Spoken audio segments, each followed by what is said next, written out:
Thanks for having me. Yeah. So when you look back on your career, do you have moments of frustration or are you just going, hey, you know what? I had a good career, drafted 20th overall, never knew if I was going to make it. I get there, I'm an all-star. Like, how do you look and view your career when you look back, especially for a guy drafted 20th in the 20th round? Right. Even drafting in the 20th round, my goal was to be the best player in baseball. So for me, also getting that 10-year mark for us as big leaguers is the golden rule. I didn't get that as well. But I take that same inspiration and fire that I had every day in the clubhouse to my everyday life now, and it inspired me to want to give the same passion, same energy to the youth. Yeah, and so So, are you at peace with that? Okay, not hitting that 10-year mark and everything else, and are you at peace for where you're at as you're now helping others? oh yeah, of course, yeah. No, I'm definitely at peace. If I wouldn't have been, I definitely would have been still trying to play, which I feel like that I still can do. I don't think that I can play 162, but but I would still be chasing that dream. No, I got a real passion when it comes to teaching and giving this information that I got from a lot of great baseball people, great baseball minds. I'm ready to give that passion back to the youth. It's been 3 or 4 years now, man, and it's been unbelievable, man. I'm at the Phillies games all the time. I'm more of a fan now than anything. I love our squad. I think we're gonna be back in the playoffs this year. Got a good mix of veteran guys plus the young guys. We got the trade deadline coming up right now as well. Um, but yeah, man, I'm at peace. I'm happy, man. I'm a family guy now. I had to go through some bumps and bruises. Had to mature up a little bit. Um, Start staying in the house a little bit more. You know what I mean? I know what you Got a mean. ring on my finger the last 6 years. So for me, like I said, it's taking that passion that I have for the love of the game and giving that to the youth. I still got that itch every now and then, but when I'm feeling that way, I'm giving that energy to the kids each and every day, and I'm just as passionate as ever. But for me, the biggest thing that I miss is I miss the media playing in Philly. I know it sounds crazy, but I do. That does sound crazy. That I, does sound. I, I do, man. I got a custom of feeling that energy every single day. I think that was a little bit of struggle going to AAA in Buffalo the first year from Philly. You go from 40,000 fans and then our media and our fan base to 5K at best. And it took me a while to get up, man. And in Philly, you don't need no Red Bull, you don't need no pre-workout. I mean, you feel the energy of the crowd from 5:30 once those gates get open, till it's game time. And that's what I miss the most is just being around the guys. Every so often I'll pick up the phone, call Jimmy Howard and the boys, Mayberry, all those guys. That's what I miss the most is just being around the guys that we had when we were really rolling. Yeah, and when you were really rolling specifically, you have that all-star season. Right, There has to be so much pressure on you, and everyone's looking at you like you're the top prospect in the Phillies organization, one of the top right. prospects in baseball. Everything's going your way. You're killing the ball. Are you able to enjoy that moment? Or, I talked to so many guys over the years that they're just like, hey, I'm just locked in. I'm not Right, able to enjoy it because it's work. And right. it's for everyone else to enjoy, but for me, it's work, and it's so much work to hit that baseball. Were you able to enjoy that run there, or were you not able to enjoy it? Yeah, I was able to enjoy that run, man. I had Wally Joyner in my back pocket. Him and Steve Henderson. I always tell people Steve Henderson was the biggest motivator out of the crew. And then I had Wally, who had 20 years in the big leagues, that was able to let me ease up a little bit instead of trying to hit after the game and continuing to keep feeling that same feel.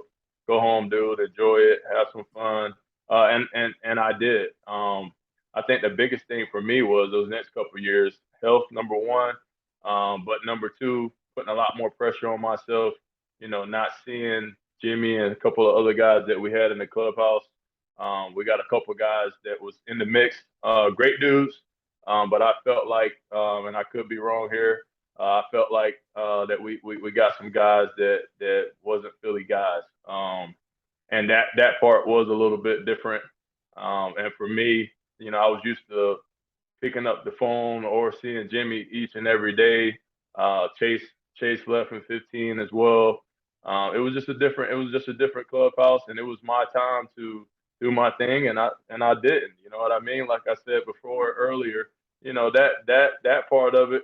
I look back at it, and I played my heart out. I battled every single night, and I can sleep at night because of that. And I'm not afraid to go there and talk to anybody, especially the kids and the youth. That's one of the biggest things that I talk to them about is being able to battle through that adversity. And I feel like that I did, whether, I hit 230 or 275 my All-Star game year. I enjoyed every minute of the big leagues.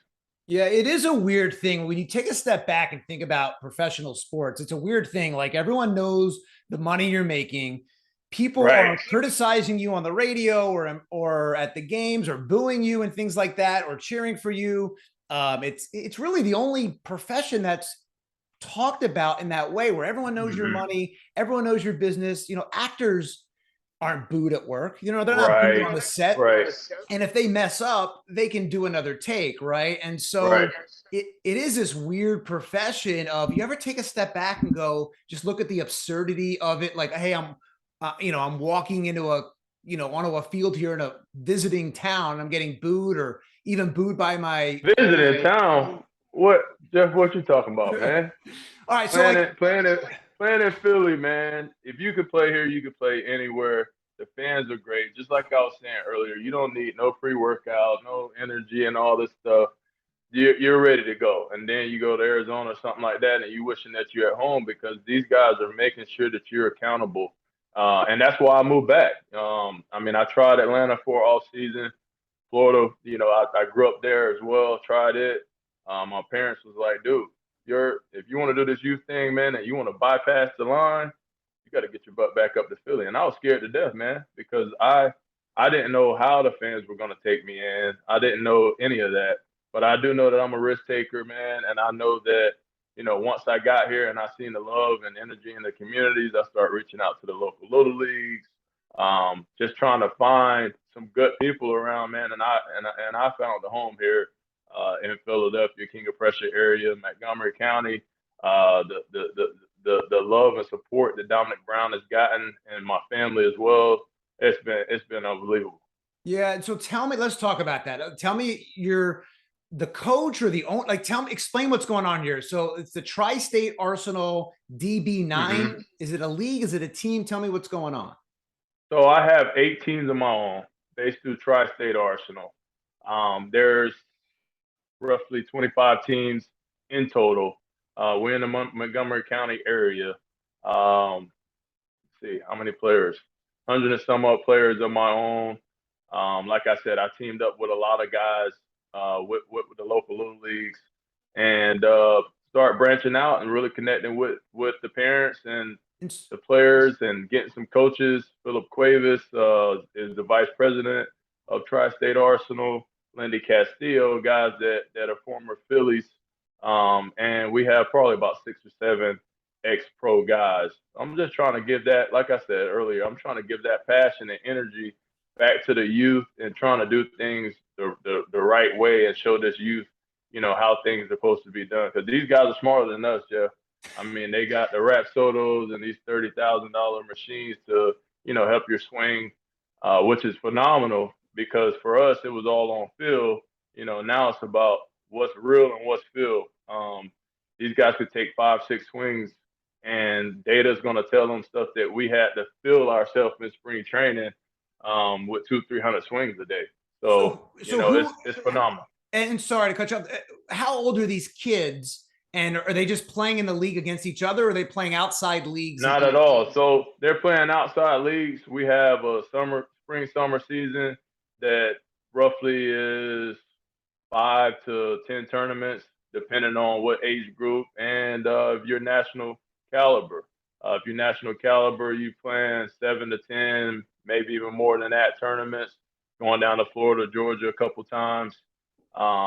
And then in the fall, we roughly slow it down a little bit just because you got guys that are playing other sports, which I preach, and you're playing 4 to 6 tournaments, and the age groups are 8, 9 to 17. Yeah. And so, what was the best piece of advice you got during your playing days? Was it from Charlie Manuel, Mike Schmidt, or whoever it was, and that Mm-hmm. you pass on now to these kids? Man, Ryan and a couple other guys would always say use every level like it's your big league. And that's something that I talk to the kids about. They're so anxious to get to college and maybe to get the pro level or whatever, but you got to enjoy every moment. And if you're trying your best to understand that 12-year-old baseball is what you need to focus in on right now and focus in on yourself, that's the best way to do it. And also building the relationships. If I could take anything back from playing now and go back over and do it again, I'll take the ball out of Scott Boris's hand a little bit more. And what I mean by that is the guys with Nike, Rollins, some of the other guys that I had. I would build more relationships in that particular area because that's what life is all about. You know what I mean? I got some very close, powerful people that's around me in my eyes. But if I can go back on it, I'll really latch on to a couple others. Why do you specifically say you would like to take it out of Scott Boris's hands? I mean, he's one of the most powerful agents in the game and has gotten record Mm-hmm. deals for players and things like that. Right. Just for me, man, I know for me, I'm a relationships guy, and most of these kids are. Not saying that he shouldn't go over the contracts and all that stuff. They do a brilliant job with that. But like I said, when you're dealing with Nike and you're 20, 21, 22 years old, you're not thinking about the relationships. You're thinking about the spikes. You're thinking about the batting gloves. You're thinking about the bats. You're thinking about all these things. And for me, it's literally, but it's literally all about the relationships that's in hand.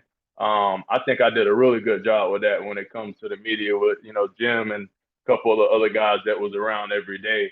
But like I said, if I can do it all over again, that's what I'll be doing because you got family, you got friends, you got your kids that are coming up behind you, man, and you just never know who you're gonna latch on with. That comment, from Nick and Jim the other night. That's one thing that I was thinking about for Nick was, in Philly, man, you got to answer them questions, man. Yeah. But When like we so when we you're talk about, yeah, you're go talking ahead. about Nick Castellanos saying, hey, it was asked about, did you hear the booze? The Right, other night in Philadelphia, he was asked by a reporter and he said, that's a dumb question. And, right, look, to be honest with you, look, my job has been a sportscaster reporter all the time. And so have I asked a question that has come out wrong or has come out and a player gets upset? Of course. And it's not right. always meant that way to grab. Sometimes you're just like you, maybe you have a bad day at the plate. And so, Of course. but to me, to be fair, I always think about it like this. Imagine if I have a bad show, a bad day on the set, I come off and there's 10 guys around my desk asking me about my confidence, asking me about my contract, asking me, hey, am I getting along with my producer? Am I getting, are you focused? Or you're going to have a moment. We're all human beings. And Of so, course. I get, Castellanos, I don't think was out of control. He was just like, Nah, he wasn't out of control. He wasn't out of yeah, control at all. What I'm saying is, you always look at it in three ways: yourself, the media, the fans. All right, to cover all three. Like I might have not have hit 300 every year, but to cover all three, I have to. If I want my message to be across, I got to make sure that I'm speaking up. And there's no offense to Nick. He was having a day and he didn't handle it bad. But for me, like I said, if I can go and do it all over again, I'm thinking about those three things. And if you speak out, Jeff, if you speak out, now Jim can write that. He's gonna write it anyway, right. right? You're gonna write it anyway. So if I speak out on what I want to speak out on, no matter what it is, then now I can cover all those three bases and everything. And it goes right back to what I was saying earlier about the relationships. If I got Dominic Brown Jr. or if I got, a cousin, uncle, whoever it is coming up behind me, I'm always thinking about those three so that I can cover everything for the guys that are coming behind me. And that's something that I take into, like I said, everyday life. And that's also why those guys are getting paid the big bucks. You know what I Yeah. mean? Like I hate saying it like that, but that's just the truth. Playing in Philly, that's I like what Alex did earlier, right? He had a couple errors and he spoke out on it, and the fans got right behind his back. And it was truly awesome, awesome, awesome to see. Yeah, and look, it's hard. It's every day, and people don't realize how hard it is. And I remember sitting in spring training one time, sitting next to Charlie Manuel on the bench, watching you take batting practice in Clearwater at the Philly spring training complex. And I remember just having a casual conversation, completely not on camera, not per se Hmm. on the record, but just talking about you. And Charlie made a great point. He goes, people don't understand how hard it is. They look at like Raul Ibanez, and people just, he's like, Charlie's point was people just look at him as like just some guy, but people don't Right, realize how hard it is to be an everyday player for a decade or more. And I asked him right, specifically about you. I go, Charlie, what about Dom? Like, he looks like he has all the tools. And he's like, he has it all. It's just about consistency. And it's right. so hard. And so, Mhm. I mean, were those conversations that you would have with Charlie and others in the Phillies organization, or even the Blue Jays or the Rockies organization, just about, for you, was it just about consistency, or was it there something else? I mean, there's lowering hands, raising hands, and different things. Awesome. Yeah, no, I agree with Charlie. Obviously, he's a big mentor of mine. But at the same time, for me, after I got sent down last time, I said, "Is it talent? No. Is it hard work? Nah. You work your butt off."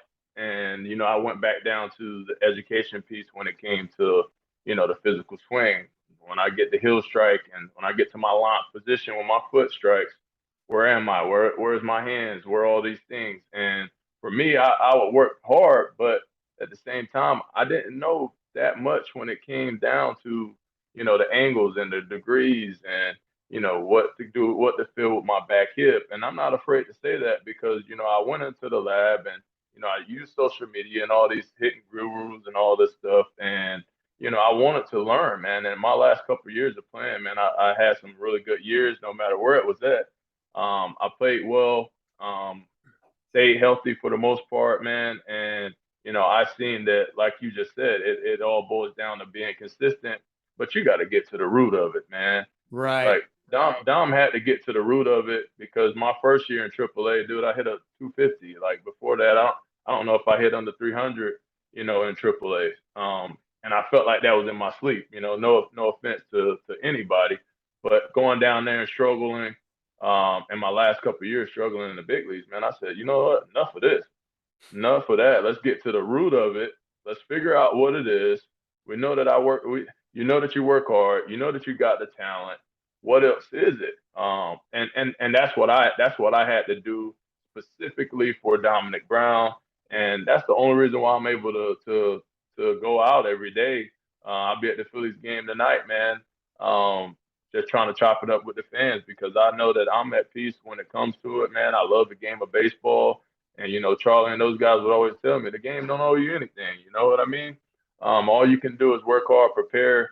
And like I said, for Dom, it was literally on the education part, man. I couldn't, I got stuck on my backside the last couple of years and really pool happy. Obviously, that happens to a few of us being in Philly.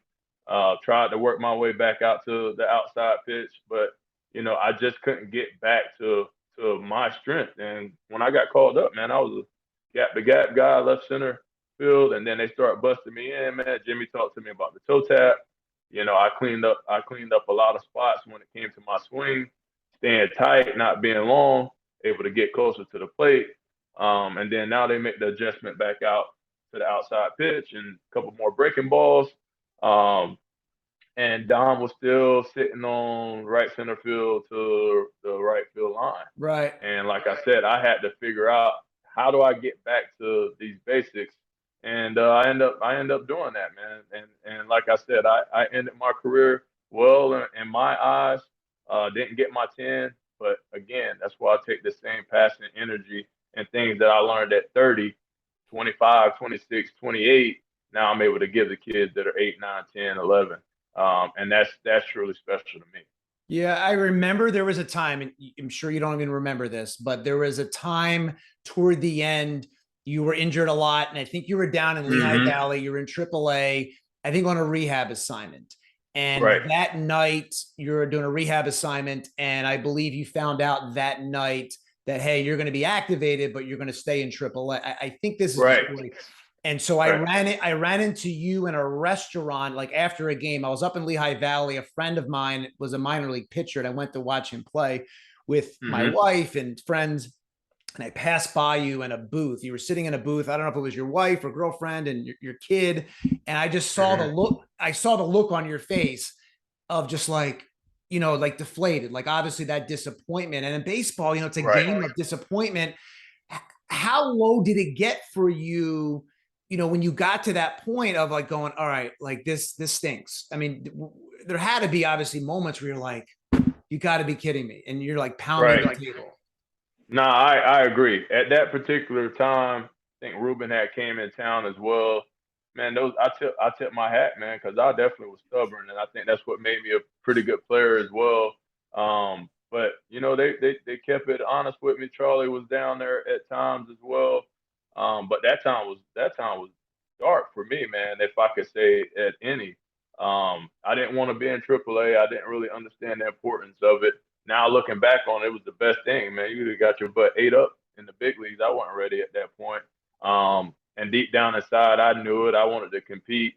But at the same time, they made the best decision for Dominic Brown Yeah. because it really lit a fire in my butt, and I wasn't able to find what I needed to find right away. But that process and that journey, it was low for me, man. That was one of the toughest times, but one of the best times because I had to get in the lab and realize that all right, you can't swing your way out of this. You can't throw 100 miles per hour your way out of this. You can't run, and that for me was like, all right, like I need to start doing more research, more homework on myself and figuring this thing out, and that's what I did. So I tip my cap to the Philly system as a whole, for always getting behind me, man. I mean, I know guys from the grounds crew all the way to from Gulf Coast League all the way up, and it's truly remarkable the way that the Phillies handled myself.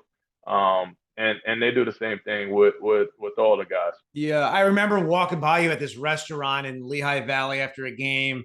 I could just see the look on your face, and I just was like, "Hey, quick hi!" You said hi, and then I just Right. let kept. Cause I could just see it on your face, and I'm like, man, like people just not that anyone feels bad for professional athletes by any means, but you got to realize like they're human beings. They have feelings. They want to be successful. Sometimes it's just not clicking, and so when you're at that moment, when you're at the moment where things aren't going well, who helps you talks you off the ledge in a sense? Who steers you, or is it all internal? Like who helps you in those Nah, moments? man, and that's why I said earlier the relationships, Jeff. With you building relationships, my wife, you know what I mean. The kids help out a lot, but I ain't gonna lie to you, man. It's your teammates. Yeah. Mayberry Jr., Revere, your Jimmys. Your teammates are seeing you from 2 to 11, 11:30 every day. They can get you out of that, But like I said, if Don was a little bit more homey at those times, Mayberry or whoever else probably would have said, "Hey, but I'm seeing that, that, and that. I'm seeing you, turn your top hand over. I'm seeing you stuck on your backside, look like you really pull happy." But I didn't want to hear that from everybody at that time. Charlie could talk to me about those things, but even for him, I could see that he didn't even want to talk to me at those times just because he didn't know where I was at mentally. But if Dom speaks up, now, like I said, I'm speaking up and I'm telling you, hey Jeff, I got this going on because I know that you can help me get out of that rut. And now, like you said, it might not be 2 months of it, maybe it's a couple weeks, and you're right out of that. So I think, like I said earlier, the relationships, your teammates, they're very, very important. Some of your old coaches, like I said, Steve Henderson and your Wally Joiners. I mean, I built fantastic relationship with Wally. And then we had him for 1 year, and then he went with the Tigers. But we always kept in touch. Those are the guys that are, your parents. Those are the guys that are able to get you out of that rut, and that's what Yeah, happened. no, it's so hard. And you don't think about just how hard it is and everything that has to go right to hit a baseball. And by the way, it still goes wrong, 7 out of 10 times if you're Yes, lucky. sir. And some guys are able to, I remember like Chase Utley would get to the ballpark at like 12:30 and watch tape and Mm-hmm. do all this work just to get on the field every single day. And it's 162 games. And there's other Right. guys where it's like information overload. And that's just the human element of it. Like how much sometimes you want to clear, you're getting that batter's box, you want to clear your mind. You don't want all this Right. stuff in the batter's box as you're facing, Those guys. Hey, we like again though. That's it's difficult, but we're able to do that. I never felt like in game like I was really stressed out. It was before, it was yeah. after. Like Okay. when you in game, man, I'm competing. My heart's bigger than yours. I don't care what's going on. And I seen that from Chase and Jimmy and Howard and Chooch and all these guys, Doc and your Cliff Lees. We had those guys, man. And that made my day so much better because I seen those guys in a rut. I seen Mike Trout in a rut this year, started 0 for 22 or whatever. I'm watching Jeff because I want to see what this guy's gonna do, and he gets right out of it, man. And that's what the great ones do. That's what I did at times. But that's when Charlie Manuel was watching. Yeah. And That's when those guys are watching to see what you're gonna do. Are you gonna act a fool? Are you gonna break bats? You gonna do all this stuff, or are you gonna keep it professional? And that's something that I always try to do is just keep it professional because you never know who's watching you at those times, especially your right. teammates. Right. And so when you step into the box and you do have a moment where you're able to just look at the moment, who is the most lethal pitcher you have faced in your career? Jose Fernandez. Fernandez, I mean, 98, sometimes sink, sometimes cut. I don't think that he knew what he was doing at times. He was just gifted. Hammer, Strasburg, when he first got called up, I'm just talking about guys of my era. Man, the list goes on. The Grum, I mean, they're nasty of the nastiest around the whole MLB. Man, the average fastball when I was getting called up, what 91, maybe 92. Now it's Right. 95, 96. But it's a lot of nasty guys out there. Um, but man, I love watching those guys as well, man. You can't take any credit away from them. Sometimes they just beat you, even though in your heart you never feel that way. So when you watch now and you pay close attention to Major League Baseball, who would you say is the greatest player right now this generation? Mike Trout, Easy, right? yeah, it's easy. Like I love Harper. I love what he brings to the table. Um, but when you're talking about numbers, you gotta go with Mike Trout. I always want to pick a lefty, so I'll say Harper, next. But that's just me being biased for Philly. But definitely Mike Trout. Albert Pujols has done an amazing job. Freddie Freeman. You got a lot of guys around the league that are real special guys, man. That's making it happen every single day. But I gotta tip my hat to old Mike Trout. Yeah, no, that's a great one. And you talk about Bryce Harper. I mean, he's a guy, he just seems like he personifies Philadelphia. He plays just, all emotion. You love his Man, it's passion. all Philly. Harper's all Philly, man. It's the same things that I seen from Chase Utley day in and day out. He's not trying to do it. It's just him.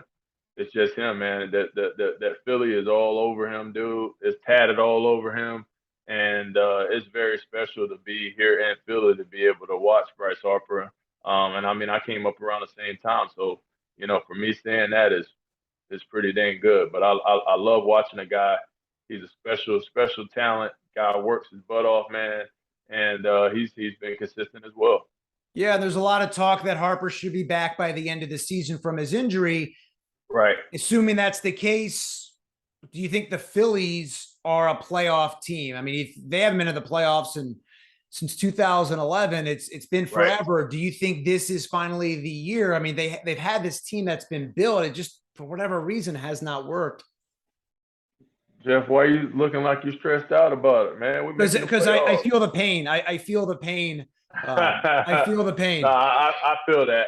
I feel that. It's been a while, for sure. But I think this is the year. I think we get Harper back later on. I think the young guys keep the energy in the clubhouse and dugout. And I think we add a couple pieces by the break. I think Dan Brosky was talking about adding another starting guy, not trading any of the prospects, which I love being one of the Philly homegrown guys. And I think that we get in the playoffs and make a real run for it. And so, would you say the Phillies are World Series contenders, or is that premature? Is there a World Series contender? Let's take it one day. Let's take it one day at a time. Let's take it one day at a time, Jeff. I think we sneak in there in the playoffs, and anything could happen. Once guys get in there, man, I can see us strapping kind of like some of the old Cardinals teams when I was coming up. I want to see the Phillies stretch and claw and get into the playoffs, and let's see what happens after that, Jeff. It's gonna be fun. Yeah. And so, going back to the coaching and working with youth now, have you given thought about kind of taking it to the next level as far as being a coach in the minors or the majors and helping other athletes? I mean, you have such a unique perspective. I mean, you're drafted out of high school, late Right. rounds. A lot of guys maybe would have gone back to college or gone to college and then gone back in the draft to go higher because the signing bonus isn't super high at 20th. Right. And so, would you give thought to working with professionals and things like that, or do you just love the youth part? I do love the youth, Jeff, but at the same time, um, I put some consideration with going back in there and trying to get into the program. A few guys have asked me over the last couple of years. I just want to kind of give it a break. Right. I know enough guys in the Philly system. I'm always open to calls and all that stuff. But right now, I'm loving being at home, being able to see the kids, having a lunch break at the house, no matter what camp or whatever I'm doing, games. But yeah, man, I definitely would definitely later on would definitely like to get back into the program. Miss like I said, I miss those crazy hours at times. Not ready for it yet, but that's all that we know. That's Right. that's my normal. I've been doing, I was doing it for 18 to 32. So I just want to take a little small break. But if the cards are right, I definitely would love it to be with the Phillies if something ever was to happen. Um, but we'll see. Like I said, let's take it one day at a time. Definitely had a lot of years or a couple of years to reflect, look back on things, um, and I'm definitely able to definitely give some guys some real motivation because I think I've been at the top, and I've also been down at the bottom as well. So for me, giving that perspective to Alex or the stock guys, some great talent coming through the Philly system, I definitely would love to get my hands on a few of those guys for sure. I imagine the most satisfying moment working with the kids now is, hey, maybe a kid's going through a tough time, struggling. You talk to him, and then he has a huge monster hit, saves the day kind of deal. That has to be a satisfying moment. It is that's definitely one of the best things for me. I like getting into the games and seeing those guys going to 0 for 2, 0 for 3, and then we come back in, talk through the at bat, look at a little video, and a kid get a knock, a double in the gap, or hit a bomb. It's really nothing better to see that over the weekend for sure, for sure. I'm always talking to kids through the at bats. I'm yelling from the dugout 2-0, let's go get the head out. Kind of sound like Charlie at times, I guess, but those are some good moments. Well, thank you so much for joining me. It was great insight. Great to hear that you're helping future MLBers hopefully down the road. Thanks for having me, Jeff. You've been awesome. Thanks, Dom. I appreciate it.